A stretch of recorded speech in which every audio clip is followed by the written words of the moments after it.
Well, privyet, ladies and gentlemen, boys and girls, comrades of all ages. My name is DB333, and welcome back to Hearts of Iron 4: The New Order Last Sees Europe as the Soviet Federation of Western Russia.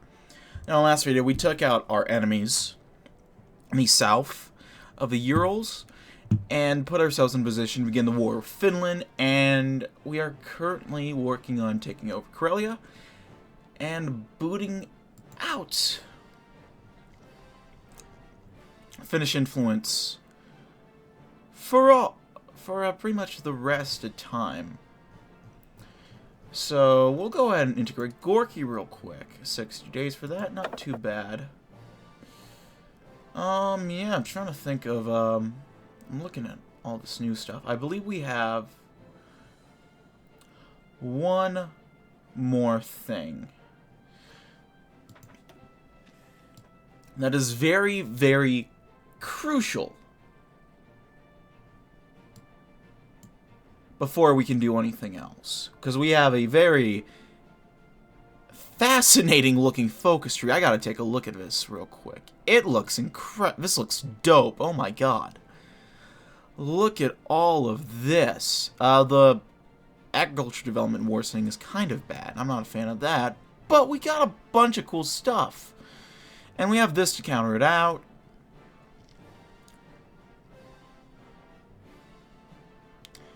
Yeah, I mean, look at all this. Wow. This is all dope. I love this already. This is really cool.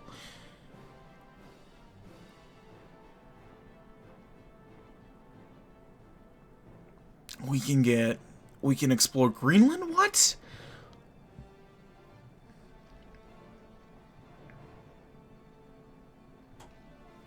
Wow, okay, this is dope.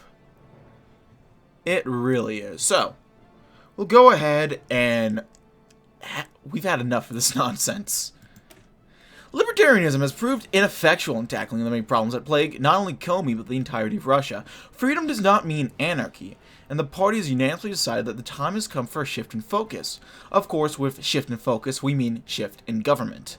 Through the use of revolutionary decrees, we shall transform Komi into a nation that has the well-being of the nation, not of the politicians, as its foremost priority. Long live Russia. Long live a Soviet Union. Long live ultra-visionary socialism. Long live Comrade Zhdanov. There we go. Whew. Oh, this is gonna be cool. Some basic... and I think I'll get working on a few more tanks. Actually, I want to get working on maybe having a better tank army. I always say that. I always say how I want to get a decent... That's cute now. I keep saying how I want to have a nice tank army, but I never really had that come to fruition. But that might change with this series. So far we're doing better. Casualty-wise in the Finns. We'll get this new artillery out and running.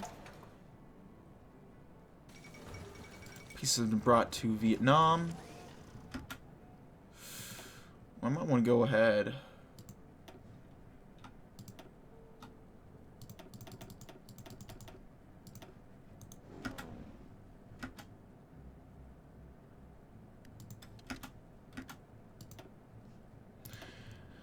And then I'll get some casts going here for close air support. There we go, we got green air.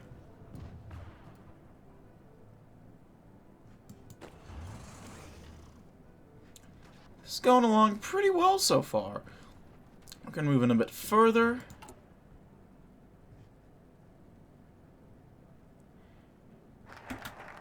And with that, we're going to have our little bait and switch coming up. And from our humble beginnings, here we stand, comrades. We have defeated the collaborators and counter-revolutionaries across these lands, and taken up our position as the rightful heirs to Bukharin. He paused to allow the thunderous applause to end. Triumphant joy filled the chamber with beaming officials and applauding military officers. But we will not follow in the footsteps of Comrade Bukharin, for he lacked in one critical aspect: the ability to define the ambitious goals necessary to carry Mother Russia forward. The people must have the guidance from above to achieve their full potential, and to keep them united upon their course, from our humble beginnings in Komi to the formation of our new federation, to our ultimate destination in the stars. To achieve this, our guiding hand must be strengthened. If we wish to seize our destiny, we cannot wait for popular consensus, but must establish it ourselves. The future comes whether they like it or not. The time has come to move past this ephemeral facade. So we're getting the national spirit popular whiplash, which, oh my god, that's actually pretty bad right now. But here we are, the Soviet Federation of Western Russia. An ultra-visionary future is within grasp, and Andrei Zhdanov has no intention of allowing it to slip through his or the state's fingers. Having occupied senior positions in Bukharin's old Soviet Union, the Komi Republic's old assembly, and now, of course, in the position of highest authority within the Federation, Zhdanov is well accustomed to power, which he's used to advance not only his own cause, but also the cause of the ultra-visionary movement in general. He carried it to victory through the chaos of the late Republic. He presented it with a clear path forward, with well-defined objectives that he had meticulously crafted and patiently explained to lesser men, and he had thought his Confederates to have supported his view entirely. But such was not the case. The rot has set in. Compromise and deviancy had corrupted the agenda, diverting resources and attention from critical projects, scientific and otherwise. The very destiny of a federation itself was at stake, and as a true visionary, Zhdanov could not remain idle. Roundly denouncing and taking decisive action against the libertarians and other holders of unorthodox interpretations of the ultra-visionary agenda, Zhdanov has now reasserted his authority over the movement. Now firmly in absolute control, he can turn both his attention and the resources of a state finally and once again outwards, to the stars and beyond. So we are now authoritarian socialists. We are the Reformnowa Komunistyczna Partia Sowieckiego Sojuza, the RKP SS, parentheses D. Dal Novidaya. Not quite sure what that means. But,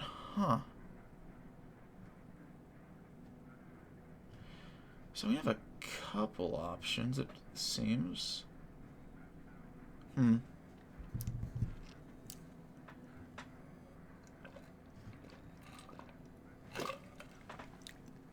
Sorry, starting off, we're losing a lot of political power.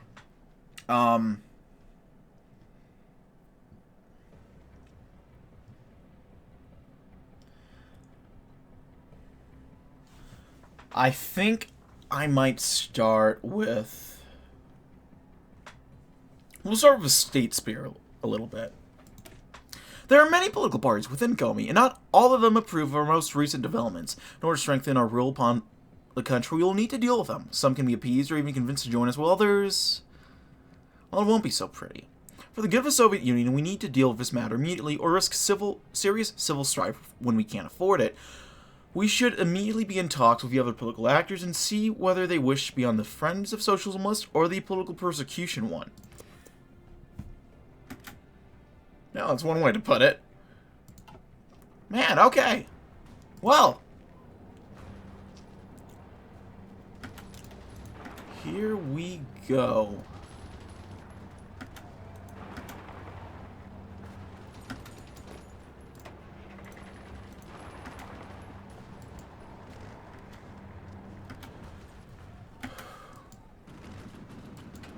Let's go ahead and push this guy in there. We're almost doing well enough that we don't need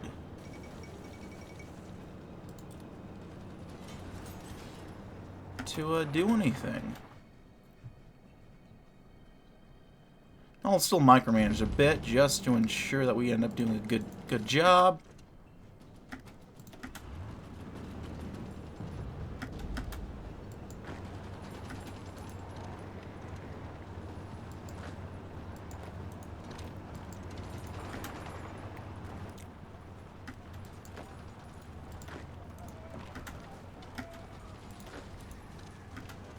Well, hold him down there. Booyah.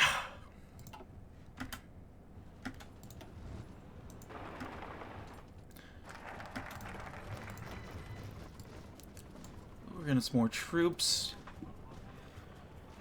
I think we'll go ahead and... What do we want to move on to after here? Let's empower workers' organizations, get some more political power a day, popularity of government will increase, and our industrial expertise will improve. That works for me.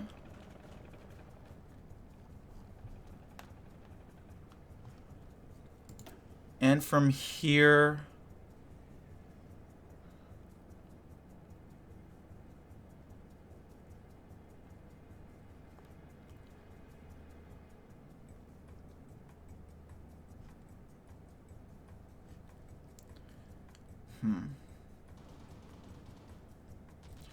Let's look towards the social sphere. If we are to maintain ourselves into power, we need to bring the people to our side. For the revolutionary decrees, we seized power from corrupt politicians. We also made many promises to the people that in order to make them drink from the bitter cup. Now we need to actually decide whether to keep our word. On one hand, we have no such obligation. We are empowered and can freely decide what's best for the people of Komi without accounting to anyone. On the other, we know what the consequences of such a choice would be, so we better reflect upon the matter carefully. So we'll get social engineering, which gives us daily authoritarian social support for 90 days, as well as some extra stability. Which, yeah, we're gonna fucking need that extra stability, aren't we?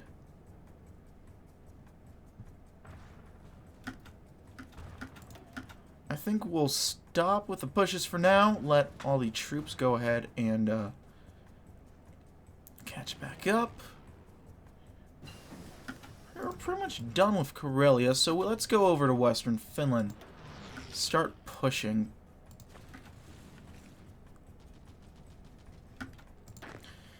Got another guy, so we'll send him over to the front.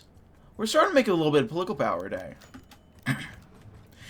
It's become apparent to me, and those within the government, that the current state of internal security has failed us. Rather than keeping us safe, the institution became yet another vehicle of bourgeois control and repression of proletariat. Thus, I hereby declare the complete dissolution of our current security measures and institute another one, to be staffed by citizens loyal to the revolution. So said the special announcement on radio by Zhdanov to the public of Komi. While the act was to be expected, many are in the dark regarding the actual makeup and capacity of such a new organization. This department, referred to by Zhdanov as the Directorate for the Investigation of Special Circumstances, is intended to prevent counter-revolutionary activity and to act as our eyes and ears for all loyal comrades. Whether it is more effective than its predecessor, however, remains to be seen. Perhaps we needed it all along. Create an intelligence agency? Ooh. The DDROO. Interesting. Let's get organic units going.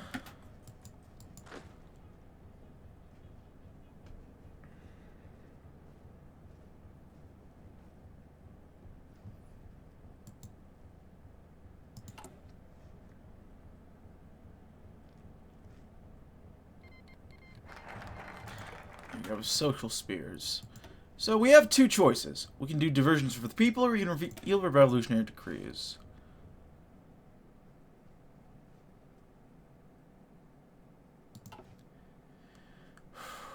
Ooh, that's going to cost us a lot of political power, but it might be better for us in the long run.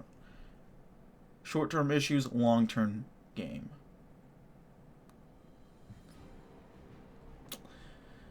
I think we'll move on for now and do a paramount later. In this new Soviet Union, we don't need the illusion of separatism between the party and government. Socialism demands truth, and we'll devote all our energies towards turning it into reality. To this end, we shall overhaul the obsolete institutions of Komi to better represent the new state of affairs. The offices of Premier and General Secretary will be merged into a single one, creating a truly and a completely socialist government. Long live a paramount leader of the Soviet Union, Comrade Zhdanov. Hell yeah. Oh, man.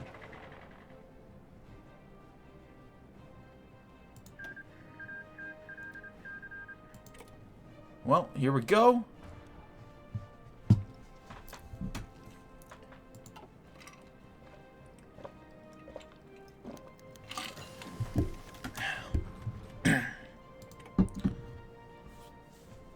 I, Paramount Leader, Andrei Zhdanov, am writing to you, the Collective Directorate for the Investigation of Special Circumstances, for a reason thus considered necessary for civilian safety of the Federation, and therefore must be kept under the umbrella of top secret.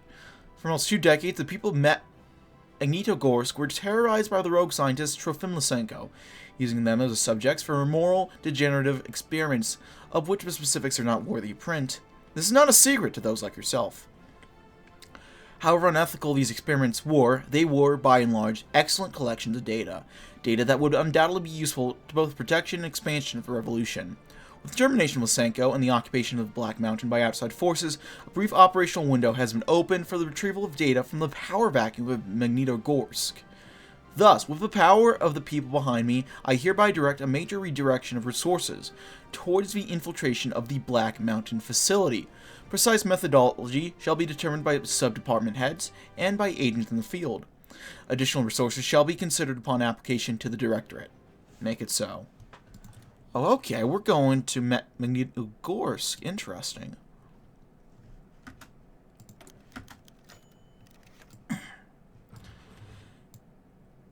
Yekaterina Forzveya was an ultravisionary, but if she was to be asked about any of the myriad and fantastical scientific initiatives undertaken by the Federation's government, she could have offered little insight. Such a response would have puzzled many and led to a subset of the same questioning how she could therefore even call herself an ultravisionary. Her response? That while Zhdanov and the others looked to the stars, she looked to the minds, faces, and identities of millions of people in the Federation. She was one of, and certainly the most prominent, social ultravisionaries within the faction, focused on achieving radical and revolutionary leaps in progress of the population's social order, methods of thoughts, tenets of instruction, particularities of language, and yes, even the very names people were given were all concepts that she intended to change. Change for the better. Fritseva knew that her social proposals and pursuits were deemed as less important than the scientific ones, but she also knew that while achievements in space would be limited to the few, achievements in the Federation's, and eventually the world's, social order would be transformational to the many. She was prepared to work to achieve that dream, which made her position as the Federation's foreign minister so valuable. Zhdanov and the others might have thought relatively little about dealing with the outside world, but she saw it as an opportunity to prepare the ground worldwide for growth. Growth that she would one day see achieved. Wow, okay. We're getting info on... I like how we're getting info on our cabinet members. That's cool. The true visionary. Because you don't really get too much of that. You get a lot of that in the U.S. Bits and pieces with... I haven't really played Spears, Germany. You get a fair bit of that with all of those guys. The Gang of Four is very crucial in that. You kind of get bits and pieces of Hydrix. But other than that, you have, like, certain individuals who are important. Like, with Magadan, you get a fair bit of insight into Petlin. And that's really the gist of it. The most of it. You get a few events from some of the generals and those guys, but that's most of what you get. So I think that's neat.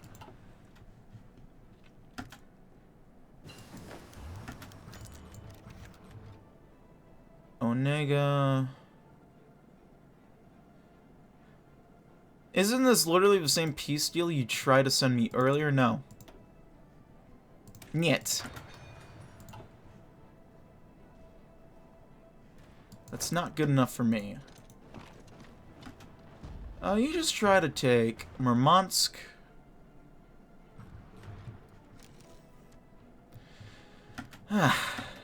And this is going swimmingly.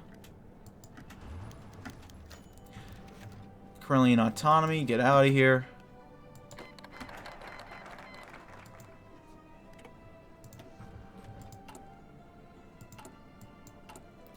How's our economy looking so far? Not the best. Getting a pretty big deficit, but what are you gonna do?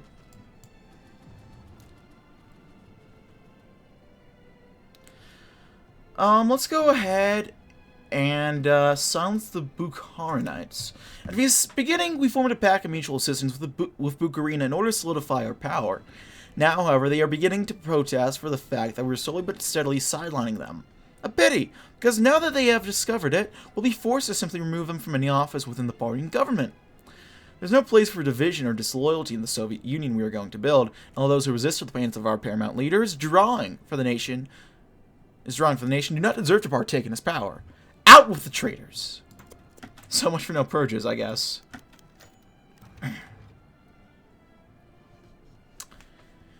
Andrei Zhdanov was a smart man, and the first thing you learned about being smart in the old Komi Republic was that you could never afford to show yourself as such. The left was a den of people who believed that they were smarter than they were, or at worst, acted like it.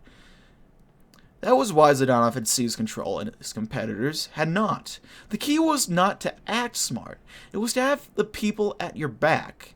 Better yet, to have the right people have your back.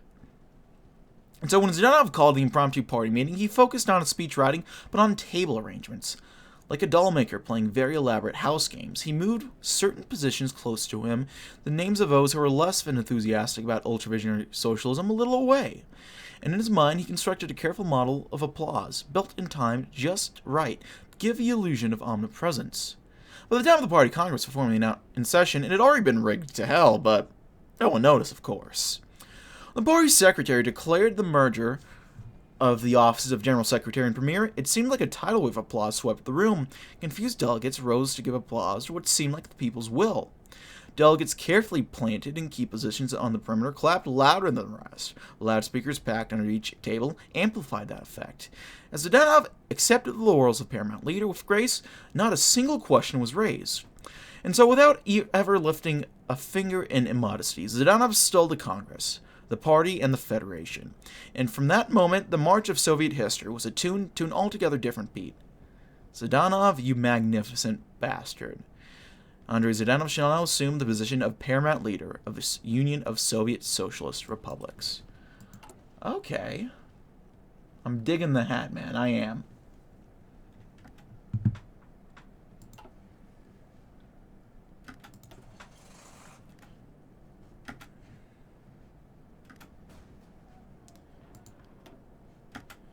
Eventually, you guys gotta give up, right?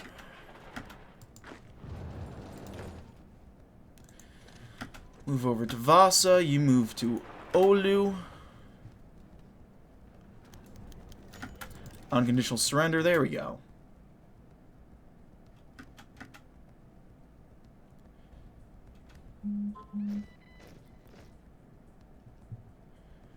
Anywho, well, that's that.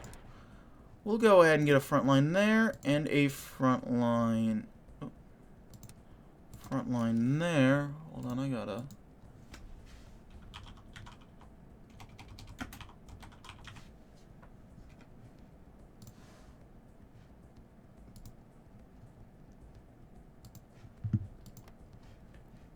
Let's see, we'll split half the troops.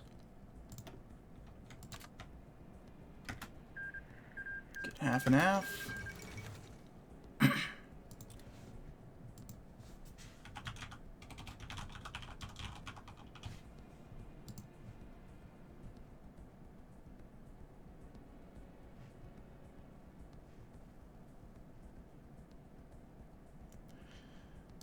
Alright, it's asking me for security code, god damn it. Anyway, Ekaterina Futseva smiled politely across the dinner table and suppressed the screaming inside her. The man who invited her, another presidium member, was speaking at length about Zhdanov's latest initiative, a helicopter-mounted Mauser cannon, and the problems he was having getting in Shepilov to properly fund it. He thought she could help, and that request, proving that he had not even bothered to learn what her position on such pursuits was the greatest insult of all.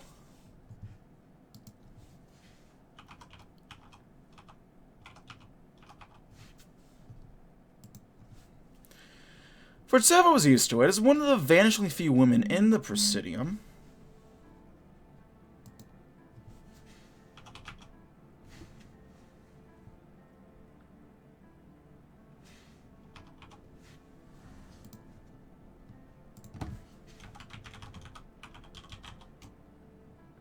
Sorry.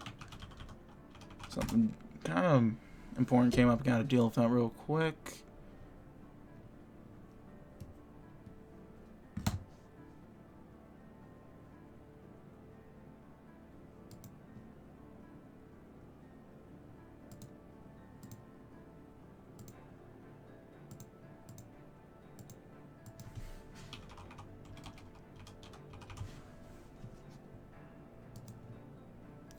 Submit transfer. There we go. Anyway. Fred's was used to it. As one of the vanishingly few women in the Presidium, she, left alone with ultra-visionary thought, she was sought out by many in show of support, as though her voice mattered more. Perhaps it did in a sense, but only so far as it could be shown, presented. Placed on a shelf to be pointed out as an example of the wide appeal of the policy. Whatever that policy may be. What she actually thought mattered little.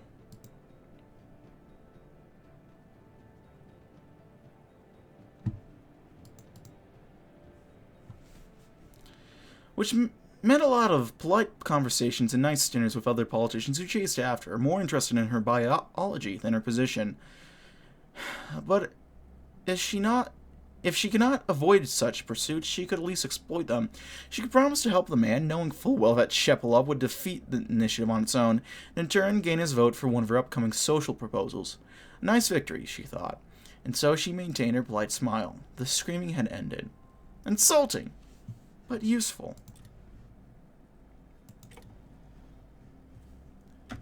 There we are. Oh! We received a radio broadcast from recruits in Siberia from a socialist regime known as the Far Eastern Soviet Socialist Republic. The state is led by the former head of the NKVD, Yenrik Yagoda. While they boast of the same policies and even government ministers of the old Soviet government, it also unsurprisingly appears that the NKVD plays a larger role in Far Eastern society, the police state and surveillance being extensive. Yagoda claims it's a temporary measure to preserve socialism in the state, and he'll lessen the NKVD grip on society once the situation stabilizes. However, the question of whether to support an extensive police state with ties to the old Soviet government remains. Out of the depths of Siberia, the Union returns. I guess we're accepting then. Get a little extra political power, I'll take that. Cut down on that LibDen support. Ooh. Memorandum from Stationed Antonov to Director Simachansky. Subject: Black Mountain Facility Operational Findings. Report: Infiltration of the Black Mountain facility formerly under control of Trofim Lysenko deemed successful following the arrival of the attached dossiers at the designated drop-off points. Agents B omitted and are omitted, infiltrated by means of local security service enlistments and subversion of certain contracts through material incentives. See list of connections established in attached file leads/contacts. Per Directorate for the Initiative Investigation of Special Circumstances Expectations, sources into Archean models of human genetics alteration was indeed underway within certain facilities. Due to the pseudoscientific nature of Lamarckian genetics, peripheral research involving endocrinological and experimental biochemical development is thus deemed more immediately useful for the People's Commissariat of Science usage. And records on these topics have been secured. Continued special circumstances involved is recommended by Agent B omitted. Upon witnessing experimental records, including human adolescents in hydrogen cyanide, further captured experiment log HO2. Report concluded. A den of madness, now extinguished.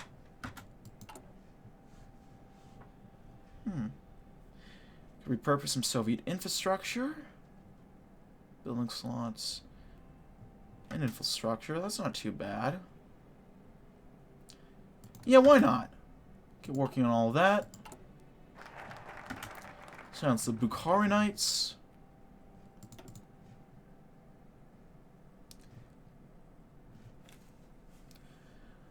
Go ahead and sort some Suslovites. Even though Suslov is gone for good, his followers still infest the party. Their silly talks about orthodoxy and socialist democracy are commencing to tire Paramount leader Zhdanov. We can't tolerate divisions within the party, and we'll need to deal with them soon enough. Those who are reasonable enough will be allowed to remain, and perhaps given economic incentivization to keep them loyal, while the others will be expelled from the party, and we will know that being expelled from the party means the end of one's political life. Probably in another life. More, your life in one way, in more ways than one. Let's get some close air support going.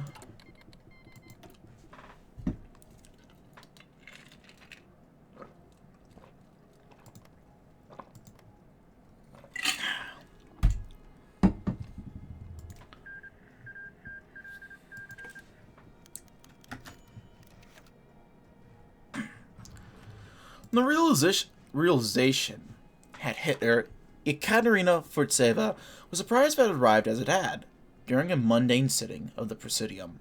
As usual, she was frozen in her position of practiced but conductive neutrality, quietly sharing links with Shepelov every time another project of scientific madness was proposed. Her attention was drawn back to events when Zhdanov began pontificating about how the support of the people,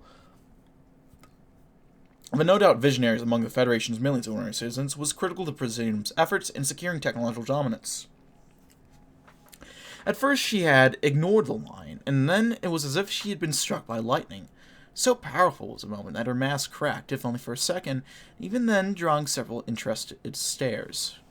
She had been struggling so hard to gain support from scientists for initiatives in support of social superculture, so she was critical to create.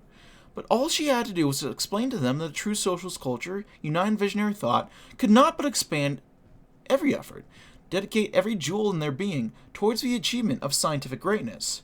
Scientists were empirical men, procedural men. They implicitly accepted as fact that the proper support of an infrastructure was critical to the success of any experiment or feat of engineering. She could only convey that proper social culture was just as important as the right carbon content or steel or the correct amperage of an applied current, then she could all but guarantee support. Furtseva allowed herself a small smile. Once she prepared her arguments, things would move quickly indeed. A visionary realization. Well, Finland got beat. We got Tuvo Aura.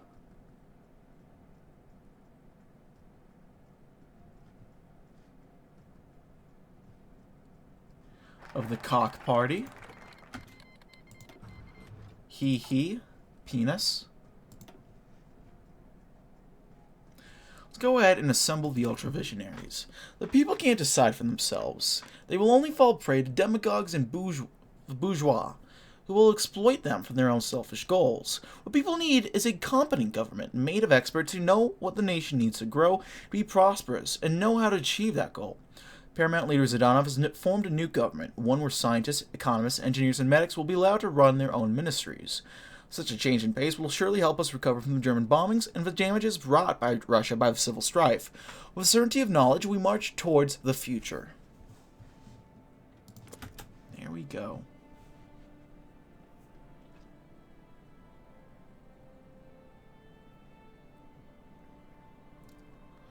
A nice gain in our auth-dump support.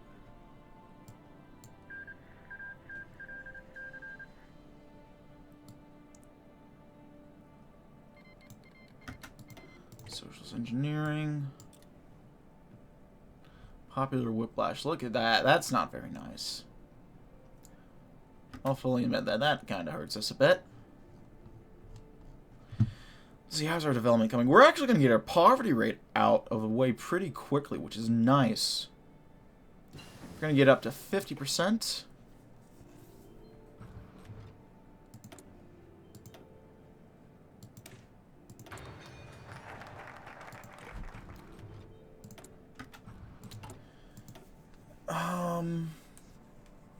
Guess we might as well do a diversion for the people then.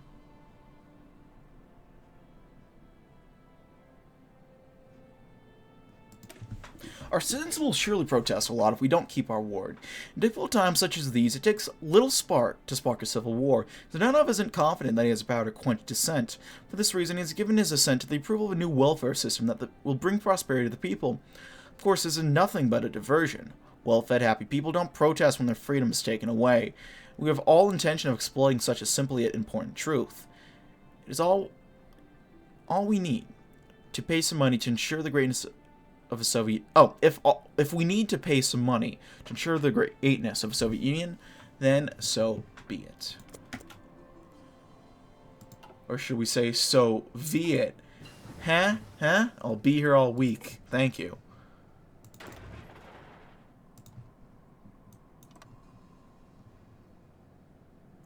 Offensive line there, an offensive line into there.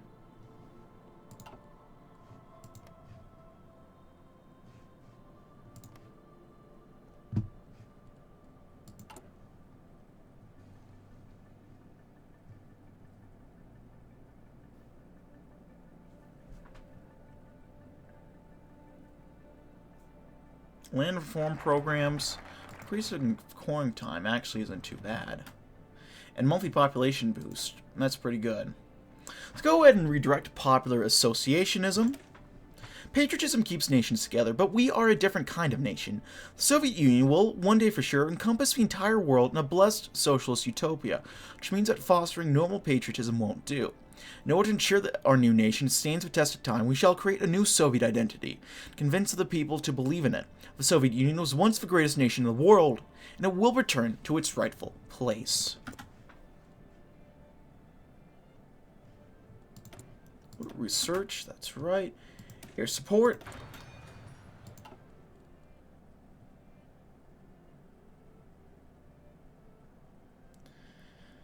That stability is helping a lot. I'm digging. I'm enjoying the boost of the extra weekly stability, or at least what it gave us.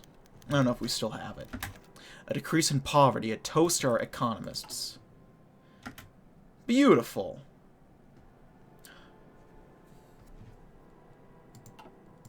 You know what that means? More taxes.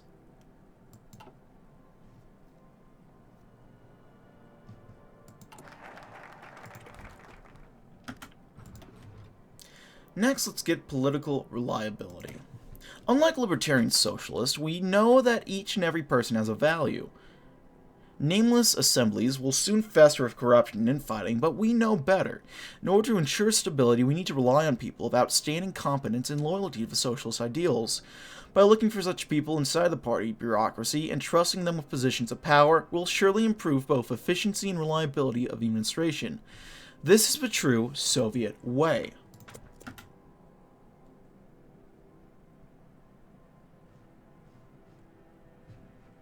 Well, there we go.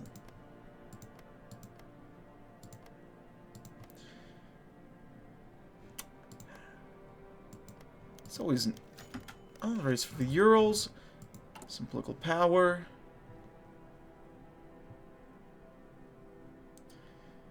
You know, let's launch a military intervention. I'm not really liking how Yeltsin is on my border. Well, he's reaching out, approaching the Eagle. I'm assuming they're gonna get the fucking event. Now the U.S. is gonna get the event with Bill Clinton and that was not the. I guess we have better bomber engines. I meant to get jet engines. I'm fucking blind. I'm stupid. Local reliability. They're gonna get the event where Bill Clinton and Boris Yeltsin get drunk together, which is a damn good fucking one. Okay, so we'll get our scientific system up and running. We'll remove the administrative system, and we'll get ultra-visionary socialism. A hit to political power, bit more consumer goods factories, but production efficiency cap is up, our research speed is up. And we can finally do our economy, military, and diplomacy focus trees.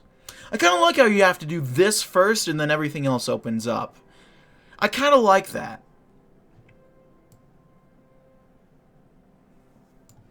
Let's go with a scientific system, then. Ultra-visionary socialism isn't like the other thousands of deviations of Lenin's socialism. It's an entirely new ideology, an evolution, just like humanity is bound to evolve and forever improve.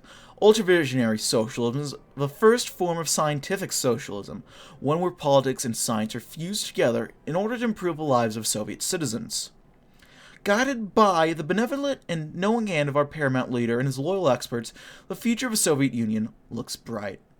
With a strong state, a patriotic citizenry, and a technocratic government, no one will be able to oppose us. There we go.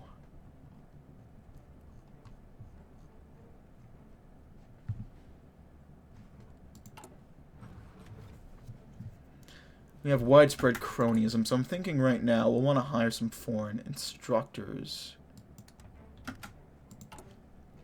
How's our poverty rate going right now? It's getting there. It's slowly improving.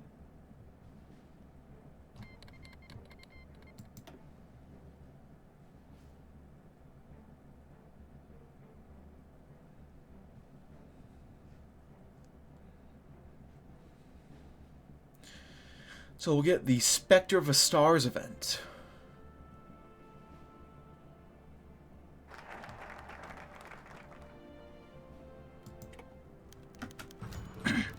Socialism, as a theory, has never successfully managed to envision the mass changes to human culture dialectically produced of necessity and progress. Humanity can transcend all boundaries, gravitational, mental, botanologically. With the tyranny of the market lifted, real innovation can begin under a program of complete human reimagination. So it is that Germania will fall. With our economy churning at a full rational speed under a cybernetic and computational core, the fascist basket case of a German economy can be revealed as a pacing dog it is. Complete elimination of markets under scientific guidance is the means to military victory, the beginning of a man's era in among the stars. Excerpts from the Ultra-Visionary Manifesto by A. Zhdanov. It certainly lives up to its title.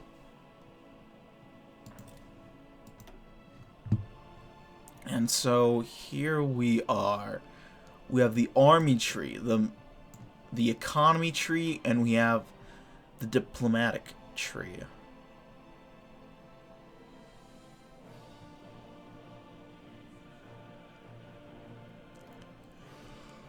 Is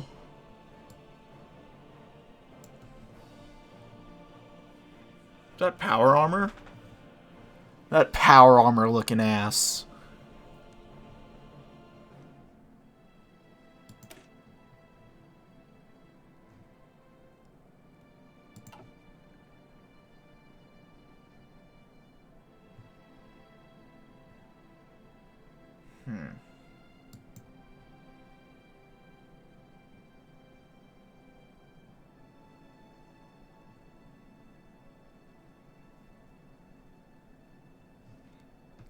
Let's look to the economy.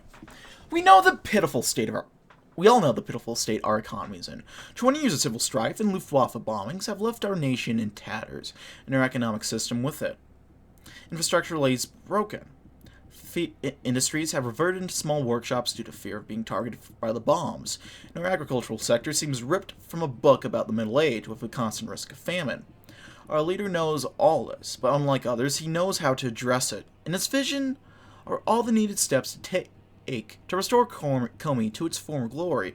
From such a base, reclaim the entirety of the Soviet Union. He leads us. We only need to follow. Guess we can exert influence in the Urals.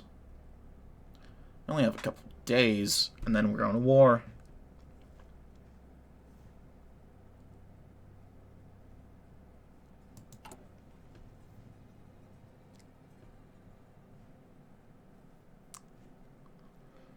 Well,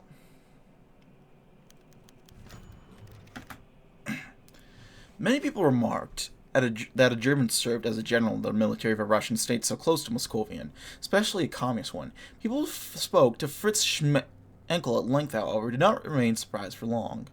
Deserter from the Wehrmacht, he despised the Nazis with every fiber of his being. Ever since they murdered his father when Fritz was just 16 years old. Had ever since they imprisoned him for daring to think differently. Had ever since they had killed the partisans he had deserted to join after years of fighting, and forced him to flee deep into Russia. His German grew rusty these days, for when he spoke it, people looked at him with a mixture of fear, suspicion, and disgust. He could not blame them, not a single one of them.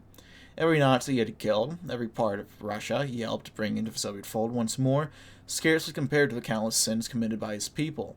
Schmenkel wondered if he would go to heaven, as the Christians claim people did when he died. If not, at the very least, he would make sure a mountain of dead Nazis awaited him in fear in the deepest pit of hell. Peace is impossible until justice is obtained. That's a pretty base note to leave on. Goddamn. Okay, I gotta get here, folks. Thanks for always watching, however. If you liked this video, leave a like. If not, feel free to dislike. If you want to see more of this content in the future, hit the sub button for uploads every weekday as well as occasionally Saturdays. If you have any comments, feedback, concerns, leave in the comment section below. I read all the comments I get. I appreciate any and all feedback you might have for me. If you want to send $5 my way, I have a Patreon. If you want to chat or play games, I have a Discord. If you want to see me do this sort of stuff live, Twitch, all of which are down in the description box below. That's it for now, ladies and gentlemen. My name has been Dogboat333, and I'll see you guys next time. Goodbye.